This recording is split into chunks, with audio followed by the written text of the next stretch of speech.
আসসালামু আলাইকুম। আমি doctor Sohanur Rahman, oral and dental surgeon, chief consultant হিসেবে নিয়োজিত রয়েছি আমাদের নিজস্ব প্রতিষ্ঠান মা ডেন্টাল কেয়ারের 3টি শাখাতে এবং তাজওয়ান ডেন্টাল কেয়ারের চাঁদপুর শাখাতে।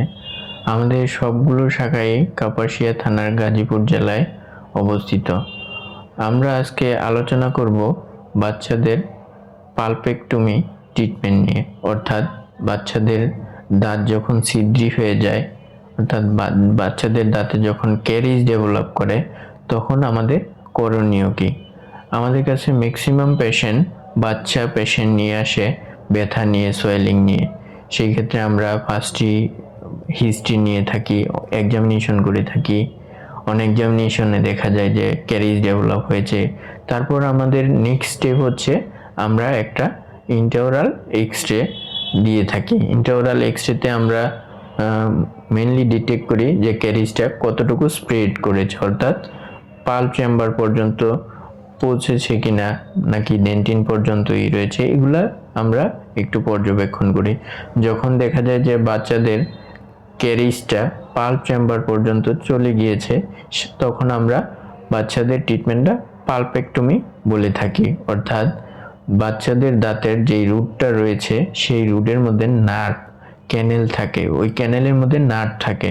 তখন আমরা ক্যানেল থেকে নার্ভটা আউট করে পাল্প চেম্বার পর্যন্ত একটা প্রসিডিউরের মাধ্যমে পুরোপুরি পরিষ্কার করে থাকি।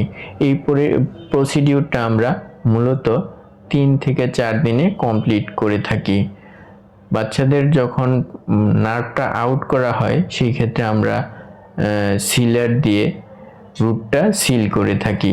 তারপর হচ্ছে ওরাল ক্যাভিটিতে দাঁতের যেই ক্যারিজটা ডেভেলপ হয়, যেই দাঁতের পার্টটা, ওইটুকু ক্যারিজটা রিমুভ করে আমরা কম্পোজিট দিয়ে বিল্ড আপ করে দিই।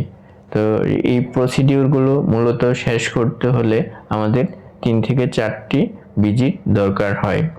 আমরা যদি এই প্রসিডিউরটা কমপ্লিট না করি বা আমাদের কাছে বাচ্চা যদি নিয়ে না আসে, তখন দেখা যায় বাচ্চার দাঁত নষ্ট হয়ে যায়, পরবর্তীতে দাঁত ফেলে দেওয়া লাগে। দাঁত ফেলে দিলে পরবর্তী পার্মানেন্ট দাঁতের জন্য, অর্থাৎ দুধ দাঁত পরে যেই দাঁতটা উঠবে, ওই দাঁতের জন্য একটু ক্ষতিকর হয়ে থাকে, আঁকাবাঁকা উঠতে পারে দাঁতটা।